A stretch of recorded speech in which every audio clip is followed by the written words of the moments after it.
Amen. Ce matin, je ne savais pas trop comment appeler ce message. C'est vrai qu'avec une touche d'humour, je l'ai appelé « Toute résistance est inutile ». Je pense que c'était plus ou moins guidé par le Seigneur, plus que moi d'ailleurs. On va voir ensemble un petit peu je ne peux pas dire la vie de Jonas, hein, on va voir un épisode de la vie de Jonas. Jonas, on ne connaît pas trop.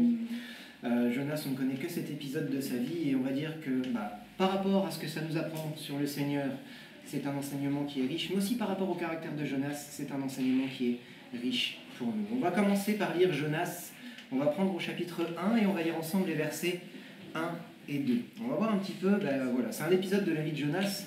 Comment est-ce que la parole de Dieu nous introduit ce moment? Jonas 1, versets 1 au 2. La parole de l'Éternel fut adressée à Jonas, fils d'Amithaï, en ces mots: Lève-toi, va à Ninive, la grande ville, et crie contre elle, car sa méchanceté est montée jusqu'à moi. Donc on voit que Dieu s'adresse à Jonas. On va prendre un peu plus loin, il est prophète, donc ce n'est pas n'importe qui, entre guillemets, c'est quelqu'un qui a quand même, en tout cas qui est censé avoir une relation avec Dieu, c'est quelqu'un qui entend Dieu, c'est quelqu'un qui doit parler de la part de Dieu, c'est quelqu'un à qui Dieu fait confiance quelque part, puisque là il l'appelle et il lui demande une chose: lève-toi, va à Ninive et parle-leur. Alors il faut savoir que Ninive, ce n'était pas du tout Israël, bien au contraire, c'était les ennemis d'Israël. Donc on voit un petit peu dans ce décor que mettent en place ces deux premiers versets, on voit un homme de Dieu, un serviteur, qui doit aller non pas parler au peuple de Dieu, mais qui doit parler à ses ennemis. C'est pas n'importe qui, les Ninivites, ce sont les ennemis de Dieu. Alors Jonas, qui sait, très rapidement, on va aller jusqu'en 2 Rois 14 et on va lire les versets 23 à 25, on voit qu'il opère dans un contexte un peu particulier. Lui, il est sous le règne de Jéroboam II, et en fait un autre prophète a annoncé la reconquête de ville. Donc on est dans un temps d'expansion pour Israël, mais on est aussi dans un temps de grande injustice. 2 Rois 14, versets 23 à 25.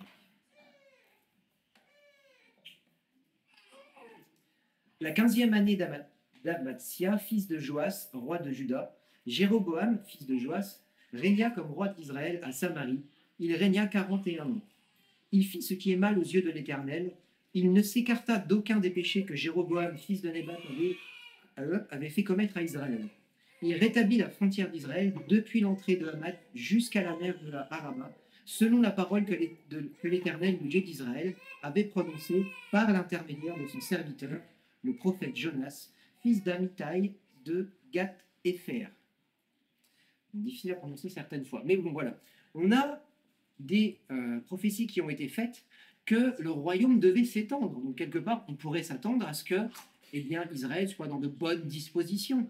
Là, au contraire, la parole de Dieu nous apprend que pendant ces temps où vivait Jonas, au contraire, c'est l'injustice totale qui règne.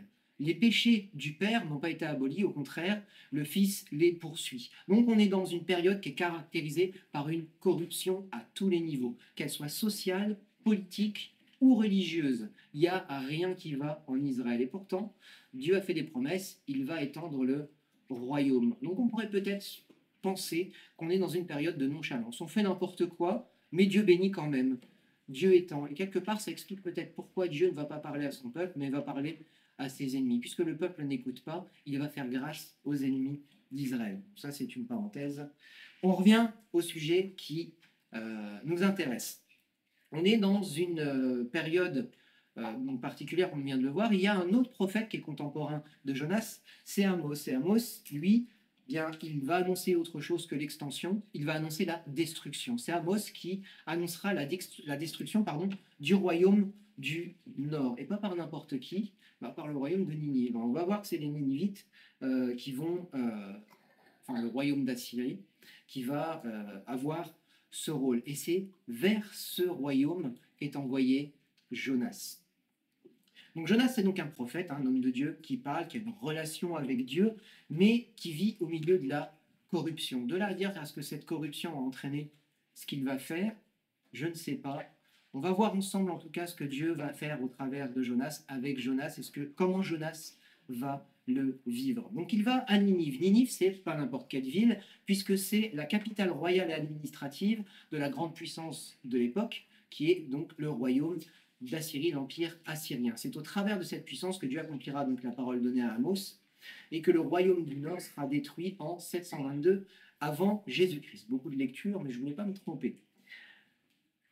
Donc Jonas doit se rendre à Ninive, chez les pires ennemis de sa nation. Il doit leur annoncer que ce sont des méchants et que Dieu va les punir. Quelque part, ça devrait réjouir son cœur. Ce sont les ennemis d'Israël. Il va aller, pouf, leur annoncer la destruction. Et puisque Dieu est Dieu, ce qu'il a dit va s'accomplir.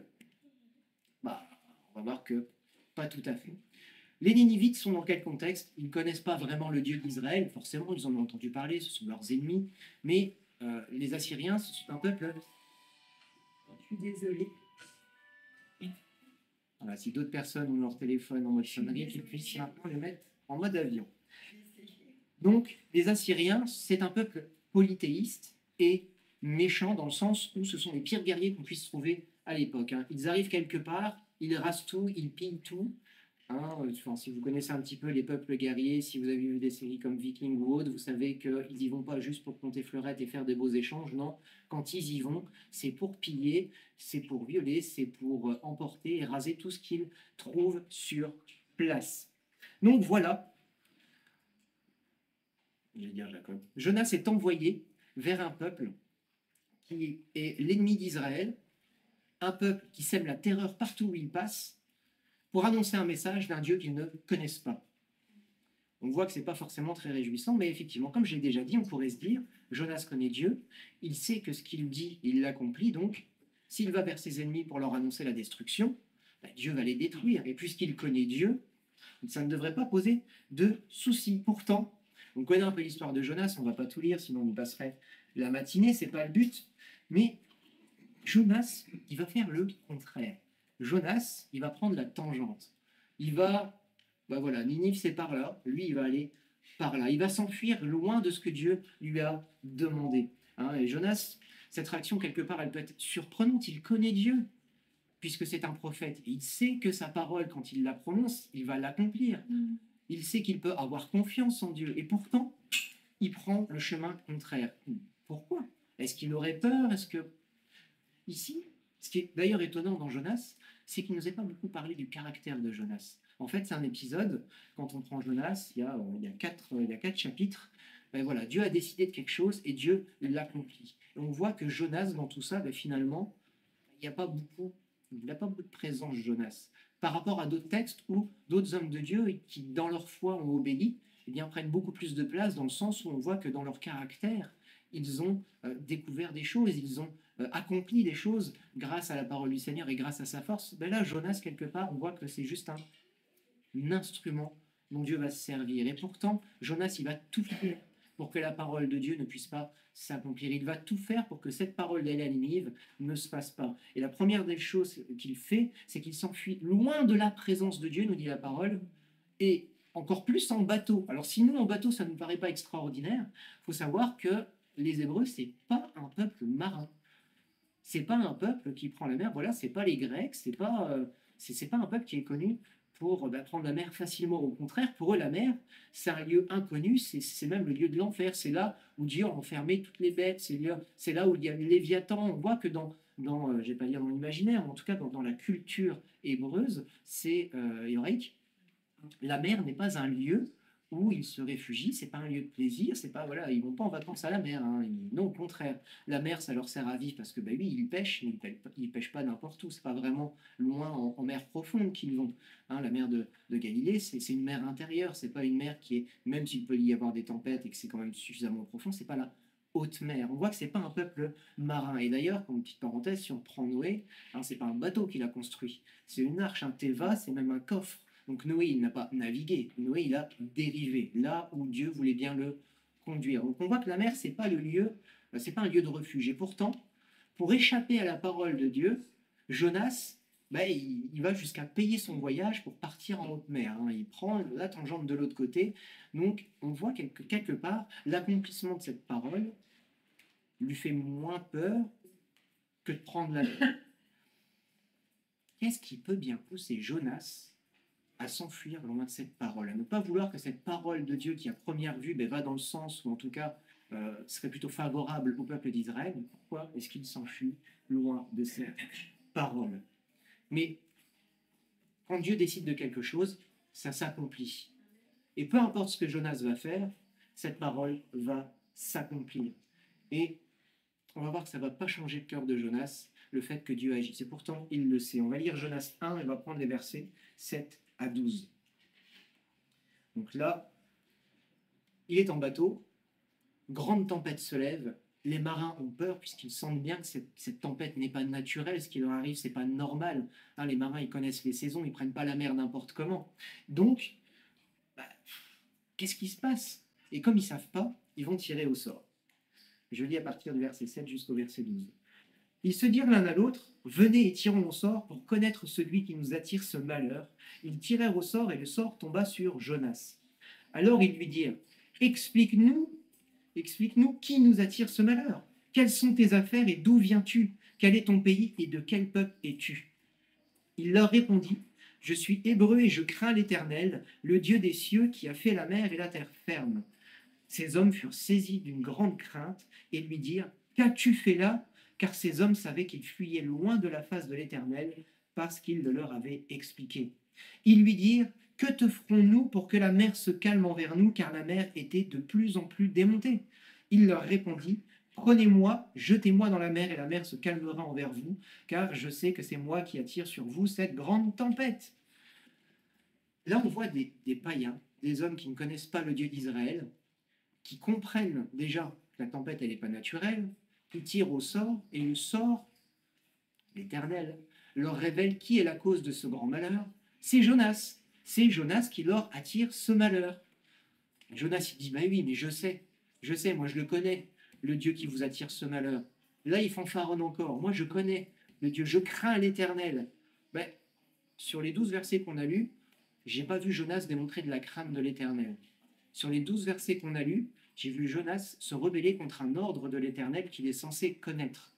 Là, il dit une fausse vérité. Il n'est pas vrai, il n'est pas intègre, quelque part. Il ne craint pas l'Éternel. Là, il est sur un bateau qui s'enfuit loin de la parole de Dieu. Et ces hommes qui ne connaissent pas le Dieu d'Israël, au travers de ce qu'ils voient, de ce qui leur arrive et de ce qu'ils ont compris surnaturellement, eux craignent plus l'Éternel et ont compris que c'est Jonas qui devait faire quelque chose. Mais Jonas, qu'est-ce qu'il va faire? Il connaît tellement bien Dieu et il craint tellement Dieu qu'il va leur dire, c'est bon, j'ai compris, faites demi-tour, j'ai une mission pour l'Éternel. Si on fait demi-tour, la tempête se calmera. Non, non. Je préfère mourir, jetez-moi à la mer. Je ne ferai pas ce que Dieu m'a ordonné, je préfère être jeté à la flotte plutôt que d'obéir à Dieu. Une sacrée crainte de l'Éternel quand même, là, Jonas. Non, je préfère mourir, jetez-moi. Je n'obéirai pas à Dieu, jetez-moi à l'Éternel.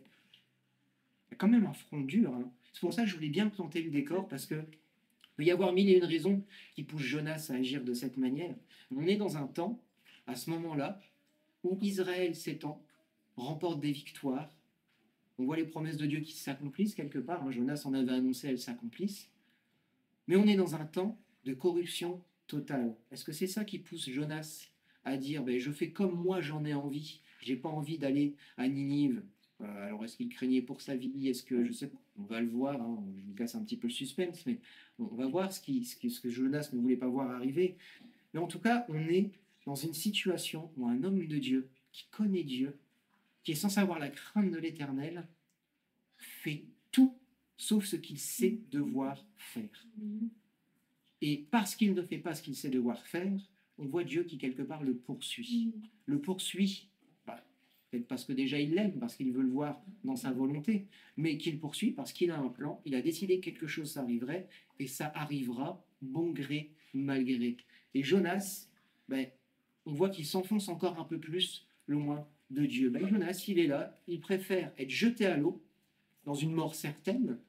Hein, est-ce qu'il savait nager ou pas? Je ne sais pas, mais même s'il savait nager, vu où ils étaient et dans la tempête dans laquelle ils étaient, il n'y avait aucun espoir qu'il s'en sorte, si ce n'est que l'Éternel le délivre. Donc, il sait pertinemment à quoi il s'expose s'il se fait jeter à l'eau. Et c'est vrai que paradoxalement, on voit ces païens qui vont le jeter à l'eau, hein, finalement, parce que ils craignent pour leur vie et que Jonas leur a dit jetez-moi à l'eau, donc quelque part, ils vont se dédouaner, et eux, ils vont adorer l'Éternel quelque part au travers de ça. Ils vont découvrir Dieu. Alors, je ne vous dis pas d'aller faire tout et n'importe quoi et que Dieu va se faire découvrir aux païens. Non, c'est pas de ça. Mais là, il y a un contraste. Quand on lit ce texte, il faut bien qu'on comprenne qu'un homme qui est censé connaître Dieu, qu'un homme qui est censé servir Dieu, fait le contraire de ce qu'il sait devoir faire. Et à côté de ça, on a des païens qui ne connaissent pas le Dieu d'Israël, qui ne l'ont jamais révéré, qui tirent au sort, je ne sais pas trop de quelle ethnie ils étaient et quel Dieu ils adoraient. Mais au travers de cela, eux ont une plus grande crainte de l'Éternel que Jonas qui était dans ce bateau. Et nous, dans notre témoignage, est-ce qu'on n'a pas le front dur souvent? Est-ce qu'on ne se dit pas, ben oui, moi je connais Dieu. Hein, on va dehors, on voit des gens, on voit les gens qui agissent. De temps en temps, on essaye de leur apporter la parole de Dieu quand même, puisque Dieu nous demande de le faire. Et souvent, on est là, on pointe du doigt les erreurs des gens, on pointe du doigt, lui, il ne connaît pas Dieu, il fait ceci, il fait cela. Alors que nous, dans notre propre vie, on essaye de leur apporter des choses qu'on ne vit pas. On va prendre ensemble Romains 2 et on va lire les versets 12 à 21. Alors, je ne suis pas en train de nous casser ce matin, au contraire, je suis en train d'essayer de nous réveiller un petit peu. Au travers de ce qu'on a entendu dans les prières ce matin, au travers du partage que nous a fait Vincent, au travers de ce qu'on vit régulièrement, il faut qu'on évolue et qu'on aille plus loin. Et ça, si on veut qu'une église elle soit forte et qu'elle tienne, il n'y a pas que le ciment qui doit tenir. Parce que si les pierres elles sont en train de s'effriter et de s'effondrer, c'est la même chose. Donc on doit effectivement solidifier nos bases, mais on doit se solidifier nous-mêmes. Et on doit vivre ce qu'on essaye d'apporter aux gens. On doit vivre ce que Dieu nous demande de vivre. On ne doit pas faire ce que nous, on a envie, en ayant le front dur comme un Jonas, en disant « Ouais, je sais que tu me demandes de faire ça, mais moi, je préfère faire ça. » Ou « J'ai pas envie de le faire. » Il faut qu'on arrête d'avoir le front dur. Romains 2, versets 12 à 21. Chez moi, enfin dans ma parole, c'est intitulé « Le péché de ceux qui connaissent la loi ». Tous ceux qui ont péché sans la loi périront aussi sans la loi, et tous ceux qui ont péché sous la loi seront jugés par la loi.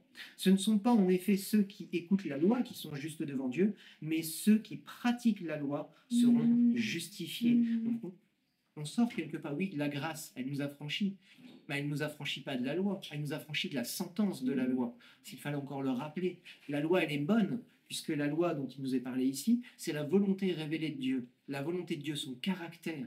La loi nous encourage à pratiquer le caractère de Dieu.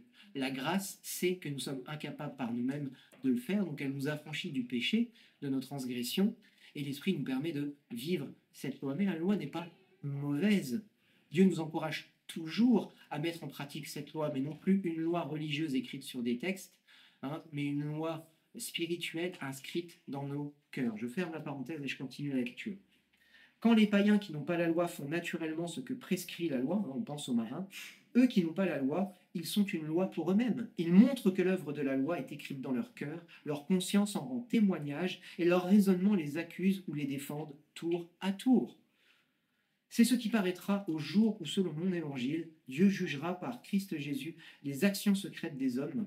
Toi qui te donnes le nom de juif, qui te repose sur la loi, qui te glorifie de Dieu, qui connaît sa volonté, qui, instruit par la loi, sait discerner ce qui est important, toi qui te persuades d'être le conducteur des aveugles, la lumière de ceux qui sont dans les ténèbres, l'éducateur des insensés, le maître des enfants, parce que tu as dans la loi la formule de la connaissance et de la vérité, toi donc qui enseignes les autres, tu ne t'enseignes pas toi-même.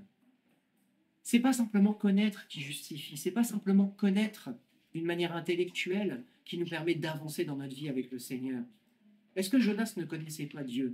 Il était prophète, donc quelque part, il était à un statut où il avait été enseigné et où il avait connu, quelque part, j'allais dire naturellement, mais connu intimement Dieu, quelque part. Dieu ne parle pas à des gens qui ne savent pas l'écouter. Dieu ne peut pas parler à quelqu'un qui ne reconnaît pas sa voix, puisqu'il parlerait, mais comment est-ce qu'il serait sûr que cette personne comprenne bien que c'est lui qui parle et que, eh bien, dans cette parole qu'il lui donne, il faut l'apporter? Parce que si n'importe qui était sélectionné par Dieu et que Dieu ne se faisait pas connaître avant, n'importe quelle voix pourrait parler à cet homme, et tantôt ce serait Dieu qui parlerait au travers de lui, tantôt ce serait Satan. Non, aucun intérêt. Là, Jonas, c'était un homme qui connaissait Dieu, et pourtant, au travers de cette connaissance, on voit dans cette arrogance qu'il a, de dire que oui, moi je crains l'Éternel. Hein, moi je suis juif, je suis hébreu, et je crains l'Éternel, le vrai Dieu, qui a envoyé cette tempête, hein, lui qui a fondé les cieux et la terre ferme. Oui, il a beau le connaître, il ne fait pas ce qu'il faut. C'est pas cette connaissance qui va le sauver. C'est pas cette connaissance qui va l'amener à être ce que Dieu désire. Par contre, Si à un moment de lucidité, il se rappelait qui il servait véritablement et qu'il mettait en pratique la parole qui lui avait été donnée, celle d'aller à Ninive, eh bien là, il pourrait dire, oui, je connais le Dieu d'Israël et je le crains. Mais là, ce qu'il dit, ça n'a aucun sens. Les marins craignent plus l'Éternel au travers de la tempête qu'il a envoyée. Lui, Jonas, il était là, tranquille, il se reposait. Et il était dans la tempête, mais rien ne l'inquiétait, hein. Oui, c'est à cause de moi qu'il y a la tempête, mais non, non. Bon, si vous voulez que ça s'arrête, jetez-moi à l'eau, comme ça je meurs et je suis tranquille. C'est pas ça. C'est pas ça être un disciple. Qu'est-ce qu'il leur dit là? C'est craindre l'Éternel, c'est faire n'importe quoi. Ces marins ont plus d'intelligence que Jonas. Et bien souvent, on voit des hommes dans le monde qui ont plus de ferveur à mettre en pratique la parole, même inconsciemment. Quand on voit l'œuvre de Coluche, je pense pas que c'était pas un ami de Dieu, je le disais lui-même de toute façon. Pourtant, quand on voit l'œuvre qu'il a mis en place et qui perdure aujourd'hui, qui nourrit tous les ans des millions de personnes qui n'ont pas les moyens de se nourrir, est-ce qu'on peut dire que lui n'aurait pas été quelqu'un qui a été plus juste que, alors je vais viser personne, hein, qu'un grand prédicateur qui n'aurait fait qu'annoncer la parole sans jamais la mettre en pratique? Ou que quelqu'un qui marche dans les rues, qui dit aux gens, ouais, repentez-vous, changez d'attitude, qui lui ne se repent pas, mais en plus n'aide pas les gens à changer d'attitude.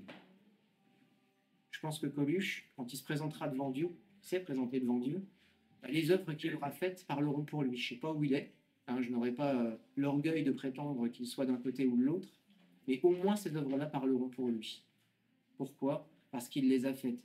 Et que la parole de Dieu nous dit, et je le rappelle, quand les païens qui n'ont pas la loi font naturellement ce que prescrit la loi, eux qui n'ont pas la loi, ils sont une loi pour eux-mêmes. Ils montrent que l'œuvre de la loi est écrite dans leur cœur, leur conscience en rend témoignage et leur raisonnement les accuse ou les défend tour à tour. Nous qui connaissons la volonté de Dieu, nous qui avons reçu sa parole, nous qui avons cette communion avec son Esprit Saint, à combien plus forte raison nous devons chercher sa volonté pour la pratiquer, pour être un témoignage. Sinon, on est quoi? On est des tombeaux blanchis remplis d'ossements. Qu'est-ce que Jésus reprochait aux pharisiens? Ils avaient la loi, la connaissance, mais ce qui en faisait la puissance, ils l'avaient renié. Pourquoi? Pour se servir eux-mêmes. Ah, ils avaient un bon statut, il n'y avait pas de souci, hein. Ils étaient craints, ils étaient révérés, c'était ravi, on leur faisait des courbettes. Mais à côté de ça, les miracles et les prodiges, quand on voit que Jésus guérit un jour de sabbat et qu'on vient lui reprocher, et quelque part, quand on réfléchit 2 minutes, c'est complètement aberrant. Tu guéris un homme un jour de sabbat et on te le reproche. Mais nous, on est fait du même bois que ces hommes-là. Il faut qu'on fasse attention à nos voix. Qu'est-ce que Jésus aurait fait? Comment Jésus aurait agi? Qu'est-ce que Dieu attend de moi? Si tu sais ce que Dieu attend de toi, ne t'enfuis pas loin. Parce que là, on va continuer la lecture. On va voir que, de toute façon, ce que Dieu aura prévu d'accomplir au travers de toi, il va l'accomplir. Et soit tu vas le subir, comme Jonas, soit tu vas en être participant. Moi, je préfère être participant. Et aujourd'hui, avec ce titre, toute résistance est inutile, on va voir que de toute façon, l'œuvre de Dieu, elle s'accomplira, quoi qu'on veuille faire. Jonas 2, versets 1 à 3. Il saute un peu plus loin, il s'est fait jeter à l'eau, il a fait une grande tirade, une grande complainte, pas de repentance, hein, c'est juste qu'il s'est rappelé que Dieu était là, qu'il existait, il a crié à Dieu. Et Dieu le sauve. Jonas 2, versets 1 à 3. L'Éternel fit intervenir un grand poisson pour engloutir Jonas, et Jonas demeura dans les entrailles du poisson 3 jours et 3 nuits. Jonas, dans les entrailles du poisson, pria l'Éternel son Dieu, il dit: dans mes détresses, j'ai invoqué l'Éternel et il m'a répondu. Du sein du séjour des morts, j'ai appelé au secours et tu as écouté ma voix. Bon, on va s'arrêter là, parce que sinon, on va lire tout, mais il a appelé à l'Éternel. Quand je dis ça, ça me rappelle un petit peu les prières que David pouvait faire, hein. Sauf que David, quelque part, il était vraiment pourchassé. On voulait vraiment le mettre à mort. Il était dans la volonté de Dieu et il était pourchassé par ceux qui ne voulaient pas que cette volonté s'accomplisse. Là, Jonas, il est pourchassé par personne. Il est pourchassé par Dieu, quelque part. Il y a Dieu qui vient pour venir le rechercher, qui veut qu'il accomplisse sa volonté, qui veut qu'il soit dans sa présence, qu'il veut qu'il soit là où lui, il l'appelle.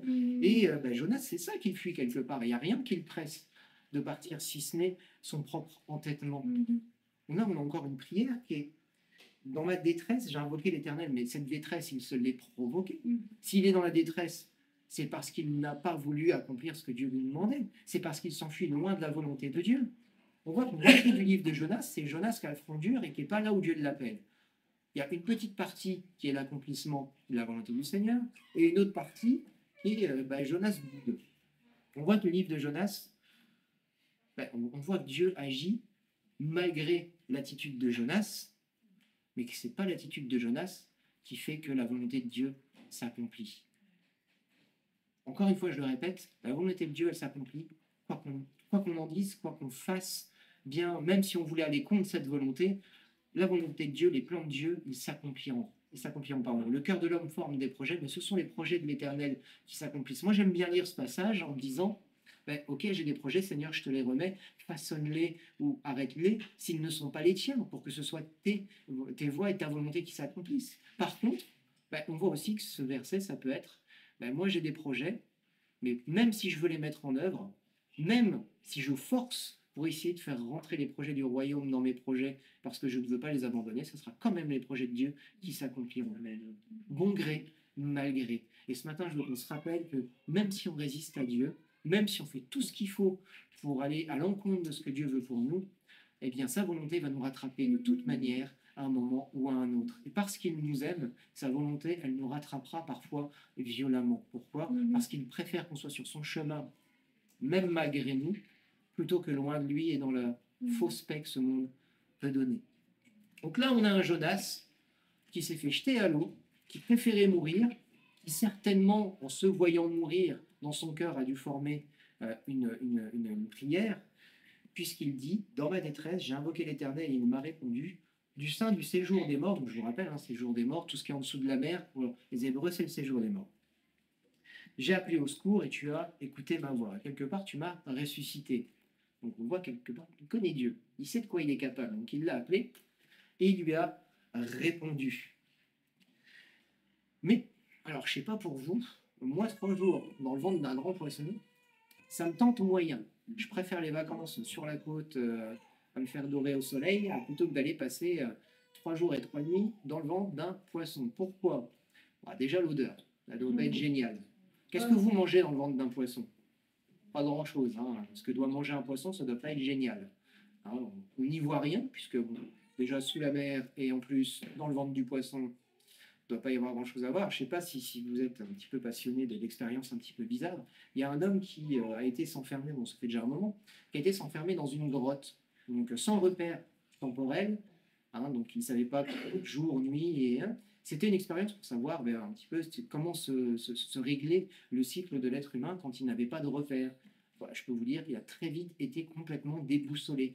Il ne savait plus quand il fallait dormir, quand il fallait être réveillé, les heures des repas, tout ça. Voilà. L'expérience a duré plus longtemps que 3 jours et 3 nuits, mais à la fin de l'expérience, il a été tellement marqué qu'il a des capacités qu'il n'a jamais retrouvées. Il a failli sombrer dans la folie et il ne s'est jamais vraiment remis de ça. Donc, isolé pendant 3 jours et 3 nuits dans le ventre d'un poisson, donc isolé dans le noir complet, c'est aussi une épreuve mentale pour Jonas. C'est pas une bénédiction. Si Dieu l'avait sauvé, qu'est-ce qui l'empêchait de retour sur la terre ferme ? Non. Alors oui, il a été sauvé. Mais pour moi, ça va rendre plus à une punition qu'autre chose, là, ce poisson. Jonas, là, Dieu est en train de lui faire plier le genou. Pourquoi ? Parce qu'il a décidé que Jonas irait à Ninive. Donc Jonas ira à Ninive. Et il est en train de s'assurer que quand il remettra sur le chemin de Ninive, il ne fasse pas demi-tour encore une fois. Nous aussi, il faut qu'on fasse attention dans nos vies. Quand tu sais ce que Dieu te veut, et que tu passes par l'épreuve, et que tu sais pertinemment que c'est Dieu qui te fait passer par l'épreuve pour te faire revenir à de meilleures dispositions, pourquoi est-ce que tu luttes encore ? Est-ce que toi aussi tu veux finir dans le ventre du poisson ? Je vous laisse imaginer les pires crasses qui pourraient vous arriver, et de vous dire que Dieu est capable d'aller jusque-là, pour vous ramener à lui et vous faire revenir dans ses voies. Pourquoi ? Parce qu'il sait que ses voies, c'est les meilleures pour vous. Parce qu'au bout de ces voies, il y a la vie éternelle. Et que si vous continuez de vouloir emprunter ce bateau et de vous éloigner du Seigneur, mais au bout, c'est la mort éternelle qui vous attend. Je me rappelle, la mort éternelle, c'est une vie qui est loin de lui. C'est pas la mort, pouf, tout s'éteint, on est tranquille. C'est une vie loin de lui. Ça doit être terrible. Je sais pas. J'ai aucune idée de ce que ça peut être, mais en tout cas, c'est pas avec lui. C'est loin. Et la parole de Dieu nous enseigne que ce sont des lieux de tourment. Donc, Dieu ne veut pas nous voir dans ces lieux de tourment. Et il est capable de nous faire passer par la tempête, par presque la mort, comme Jonas, afin de nous ramener à lui. Donc après avoir frôlé la mort, après avoir été sauvé par l'Éternel, et après avoir eu du temps pour réfléchir, un truc de 3 nuits, sans rien d'autre à faire que de méditer sur ce qui s'est passé, il a eu du temps pour réfléchir. Jonas il revient de meilleure disposition et il se met en route. Et soit dit en passant, le poisson ne l'a pas gentiment déposé, le poisson vomit. Il y a mieux quand même. Je préfère un petit yacht de plaisance, de me faire le tour de la Méditerranée, les Cyclades, les belles îles, et puis ensuite déposer sur le port, plutôt que de ne rien voir de mon voyage dans le ventre d'un poisson et d'être vomi sur le bord de la route. Bref, oui, on revient à notre petit Jonas. Jonas se met en route. Jonas 3, versets 9 et 10.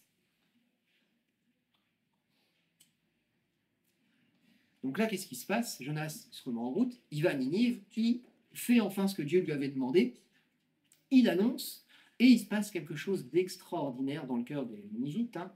La ville se repent. Jonas 3, versets 9 et 10. Donc là, c'est le roi de Ninive qui parle.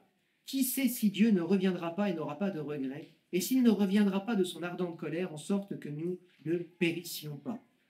Dieu vit qu'ils agissaient ainsi, et qu'ils revenaient de leur mauvaise conduite. Alors Dieu regretta le mal qu'il avait résolu de leur faire, et il ne le fit pas. Quand quelqu'un se repent, qu'est-ce qu'il fait l'Éternel? Pardonne. Et cette destruction, qui arrivera quand même, rassurez-vous, bien elle n'arrive pas là. Pourquoi?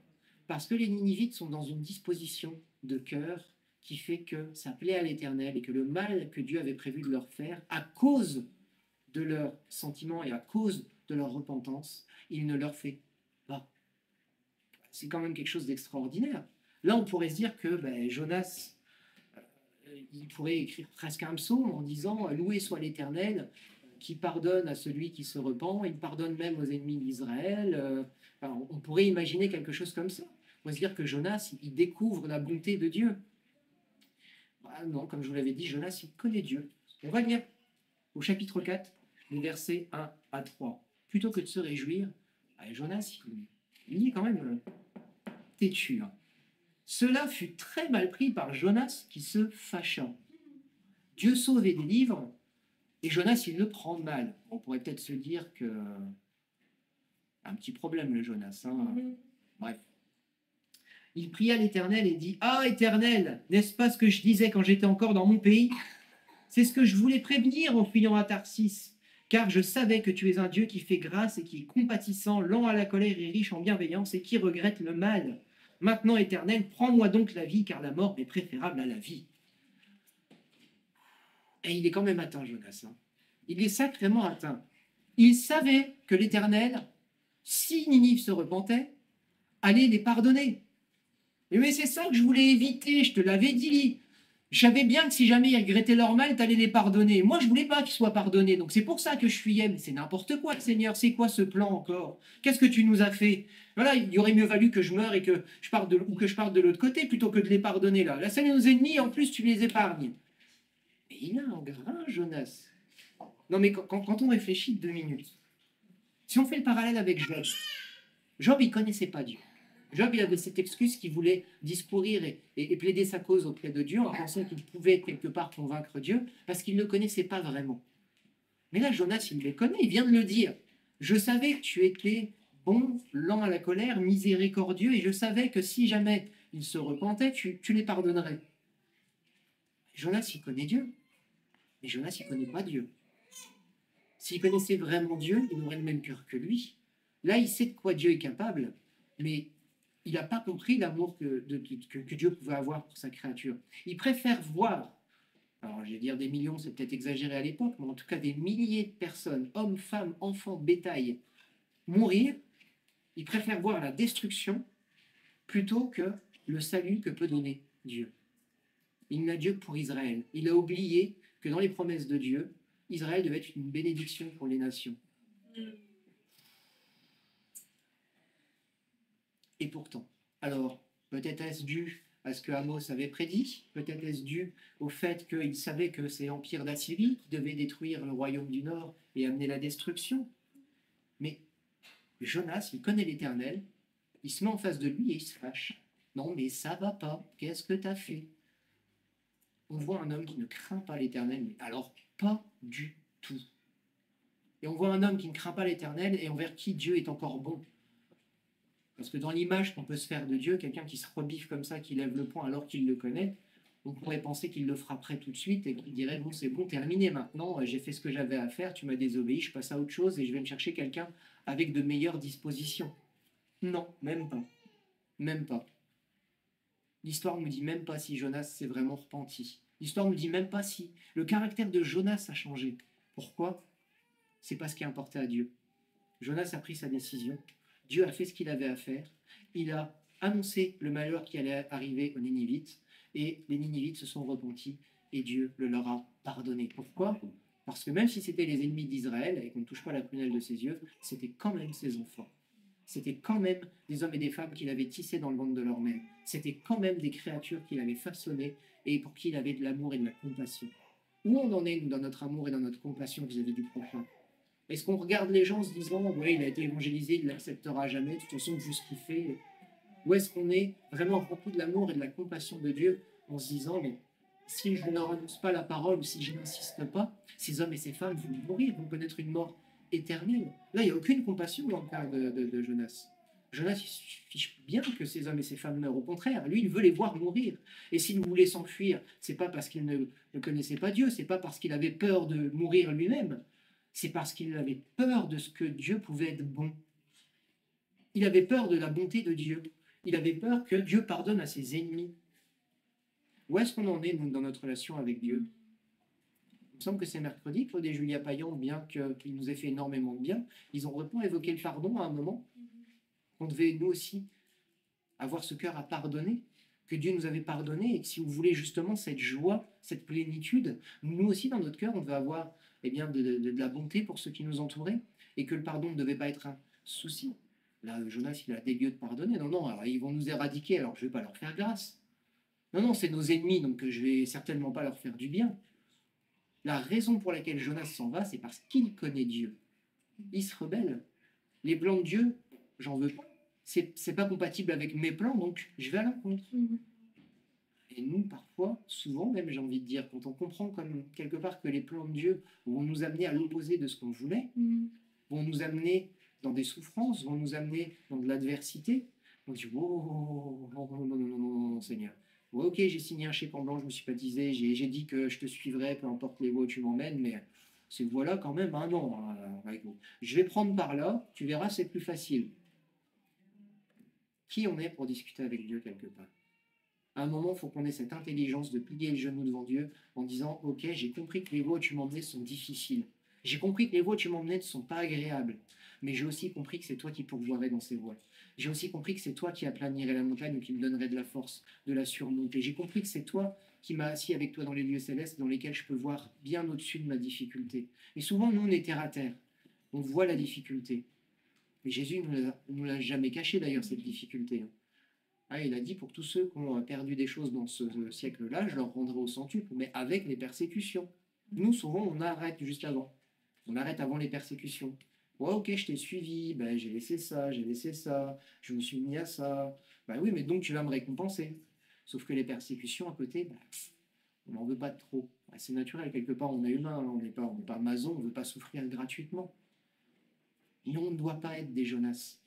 Si on a compris la volonté de Dieu, si on sait où Dieu nous amène, même si chemin, même si l'aboutissement de chemin, en tout cas l'aboutissement de la mission que Dieu nous a confiée ne nous plaît pas forcément, parce qu'elle va nous amener à devoir renier quelque part ce que nous sommes, hein, aller à l'encontre de nous-mêmes, aller à l'encontre de personnes peut-être qu'on aime et à qui on tient, aller à l'encontre même de notre chair, parce que ça va nous amener dans la souffrance. Si on a compris ces choses-là et qu'on ne les fuit pas, au bout il y a la bénédiction. Si on n'a pas compris ces choses-là, ben, non seulement elles arriveront, mais en plus, il n'y aura pas la bénédiction. Parce que Jonas a été béni, si on continue de lire. Il s'assoit, il boude. Bon, Ninive, hein, c'est une ville qui est située dans un endroit un peu chaud. En une nuit, Dieu fait pousser un ricin, donc une feuille avec des une plante avec des grandes feuilles. Ça lui fait un abri, il est content, il remercie l'Éternel. L'autre nuit, le ricin, il meurt. Bah, il continue de dire qu'il préférerait mourir. Il a des grandes tendances suicidaires, hein, Jonas. Bon, je ne sais pas combien de temps ça a pris, mais sur quelques jours, je dirais, ça n'a pas dû prendre plus d'une semaine. Il a voulu mourir 3 fois déjà. Il n'a rien compris, Jonas, au bout. On voit qu'il n'a pas compris la bonté de Dieu. On voit qu'il n'a pas compris la compassion de Dieu pour Ninive. On voit qu'il n'a pas compris ce qu'il y avait dans le cœur de Dieu. Quand on résiste au plan de Dieu, on s'empêche d'avoir une connexion avec le Seigneur, de comprendre qui il est pour que nous puissions nous être transformés. On ne peut pas être des Jonas quand on est un serviteur. On ne peut pas être un Jonas quand on veut vraiment servir l'Éternel. Je sais pas, c'est pas dans la parole de Dieu, mais je sais que c'est un serviteur qui avait dit ça, que si Dieu voulait, il pouvait même se servir d'une planche pourrie. J'ai pas envie d'être une planche pourrie pour le Seigneur. J'ai pas envie d'être un bout de bois à la dérive dont Dieu va se servir au moment où il en aura besoin. J'ai envie d'être quelqu'un qui est touché par le Seigneur. J'ai envie d'être quelqu'un qui est rempli de l'Esprit du Seigneur. J'ai envie d'être quelqu'un qui est à l'image de Dieu. Pourquoi? Pour pouvoir toucher ceux qui sont autour de moi et non seulement moi aussi avoir les bénédictions. Quel plaisir il a eu, Jonas, à faire ça. Le chemin, déjà, l'ordre ne lui a pas plu. Le chemin pour la réalisation n'a pas été plaisant. Et quand ça a été réalisé, lui, il n'a rien appris. Si je reprends encore ce parallèle avec Job, Job, lui, ne connaissait pas vraiment Dieu. Il en avait entendu parler. Il savait, il craignait véritablement Dieu, puisqu'on l'a encore entendu dimanche dernier. Il donnait des sacrifices au cas où. C'était quelqu'un qui craignait vraiment Dieu. Mais à la fin, quand il s'est retrouvé devant Dieu, il a fermé son clapet et il a compris que Dieu était bien plus grand que ce qu'il ne pouvait penser et imaginer. Et la parole nous apprend que, oui, il avait entendu parler de Dieu, mais là, il avait vraiment découvert, son œil l'avait vu. Jonas, est-ce qu'il peut dire ça? Non. Jonas, il est autosuffisant, il est orgueilleux. Pourquoi? Il n'a pas bougé d'un iota depuis cette parole qu'il a donnée aux marins. Il connaît Dieu. Lui, il le craint, l'Éternel. Il est prophète. Qu'est-ce qu'il aura encore besoin de changer? Non, lui, il a tout compris. Il sait même mieux que Dieu. Parce que, moi, ça me sidère quand je dis ça. Ah, Éternel, n'est-ce pas ce que je disais quand j'étais encore dans mon pays? C'est ce que je voulais prévenir en fuyant à Tarsis. Il sait mieux que Dieu, puisqu'il savait que son plan, il n'était pas bon, puisque ça allait amener au salut de ses ennemis. On ne peut pas être des Jonas. On ne sait pas mieux que Dieu. Au contraire, nous, on est aveugles, on ne voit pas beaucoup plus loin que le bout de notre nez, si ce n'est pas le Seigneur qui nous révèle les choses en amont. Et Dieu n'est pas un Dieu de confusion. Dieu est un Dieu qui veut nous enseigner. Mais pour ça, il faut avoir un cœur ouvert. Il faut être disponible et disposé. Il faut qu'on soit... On parle de ce thème de l'intégrité depuis un petit moment, mais il faut qu'on soit entier. Si on n'est pas entier avec le Seigneur, on sera des Jonas qui pensons savoir, qui n'en feront qu'à leur tête et qui subiront les plans du Seigneur plutôt que d'en être acteurs et participants. Subir les plans du Seigneur, c'est pas la bénédiction. Être acteur et participant, même si c'est difficile et c'est compliqué, au bout il y a la bénédiction. Pourquoi? Parce qu'on a compris que Dieu était capable de faire des choses qui nous dépassent. Parce qu'on a compris que Dieu était capable de nous donner des forces et des ressources qu'on n'a pas naturellement pour accomplir des grandes choses. Les prodiges et les miracles, qui c'est qui les accomplit? C'est Dieu, c'est pas nous. Jonas n'a rien accompli du tout. Jonas, il n'a fait que parler. Il y a d'autres serviteurs qui étaient bien moins doués de force, qui ont fait des choses encore plus grandes de par leur obéissance. On parlait de Gédéon la dernière fois. Gédéon, il a fait confiance du début à la fin. Il ne savait pas trop où il allait, on voyait qu'il avait peur. On voyait qu'il avait les chocottes de faire ce que Dieu lui demandait. Mais il l'a fait. Il ne connaissait pas vraiment les plans de l'Éternel. À un moment, Dieu a vu qu'il avait tellement peur qu'il a dit, ok, prends quelqu'un avec toi, va jusqu'au camp et tu verras, je vais te dire, je vais t'expliquer ce que je vais faire. Mais il a obéi et il a vu les bénédictions. Il les a vécues, il les a vues. Jonas, il n'a rien vécu d'autre que de la souffrance. Il a vécu la tempête. Il s'est fait jeter par-dessus bord. Il était avalé par un poisson. Et en plus, je ne vais pas dire que Dieu s'est moqué de lui, mais Dieu lui a fait encore une leçon comme un petit enfant, lui, prophète d'Israël, avec ce ricin dans le désert. Il faut qu'on arrête d'être entêté. Si tu sais que tu as quelque chose à faire, fais-le, ne tarde pas. N'attends pas d'être jeté dans le poisson, n'attends pas de te retrouver dans le désert et n'attends pas de subir la mission que Dieu t'a donnée. Sois participant de sa gloire. Pourquoi? Parce qu'au bout, il y a la bénédiction pour toi, pour ta famille, pour tes enfants. On parlait de famille il n'y a pas longtemps, mais tout ça c'est lié. Si Dieu nous donne une mission, c'est pour qu'on puisse, au travers de cette mission, nous connaître le Seigneur, grandir en lui, devenir de plus en plus à la stature de Christ, des hommes matures, des hommes faits, pour bénir ceux qui nous entourent. Amen. Jonas n'a pas été béni. Jonas ne sait pas trop ce qui lui arrive. S'il revient en Israël, est-ce qu'il bénira? Non, je pense que sa première parole, mais Dieu a été fou, il a sauvé nos ennemis. Est-ce que c'est une parole d'encouragement? Hein, un peu comme les 10 espions, d'ailleurs. Il y en a deux, il y a Josué et Caleb qui reviennent. Ouais, c'est un super pays, il y a du lait, il y a du miel, il y a tout ce qu'il nous faut, il y a tout ce que Dieu nous a promis, on peut y aller. Et il y en a 8 autres qui reviennent. Ah non, il y a des géants, on est des sauterelles, on va jamais y arriver. Hein. Ben, Jonas faisait partie de ces gens qui ont une petite mentalité parce qu'ils ne comprennent pas qui est vraiment Dieu. Des gens religieux. Il est un peu ces pharisiens de l'époque de Yeshua. Ne soyons pas des pharisiens. Ne soyons pas des gens avec une mentalité limitée. Notre capacité, elle enferme Dieu. C'est un moment où on s'abandonne et qu'on dit Dieu, ok, fais ce que tu veux. Et là, il se passe des choses. Par contre, s'il se passe des choses avec notre mentalité limitée, nous, on ne va pas être bénis. Pourquoi? Parce qu'on va rester dans notre mentalité limitée et le plan de Dieu va quand même s'accomplir. Donc, toute résistance est futile. Ça ne sert à rien de résister à Dieu. Il y en a un qui a essayé, il s'est retrouvé avec une jambe cassée. Mais il a eu l'intelligence de quand même demander la bénédiction avant qu'il ne s'en aille. Amen. Qu'on ne soit pas des Jacob, hein. Qu'on soit plutôt des Josué, des hommes qui ont compris que Dieu avait un plan et que malgré les difficultés et malgré les problèmes que peuvent voir nos yeux, eh bien, la bénédiction du Seigneur, elle est au bout de ce plan. Amen. Amen. Amen. Voilà, chers internautes, je vous remercie de nous avoir suivis. J'espère que ce message vous aura encouragé, vous aura interrogé et pourra vous permettre d'aller plus loin avec le Seigneur. Soyez bénis.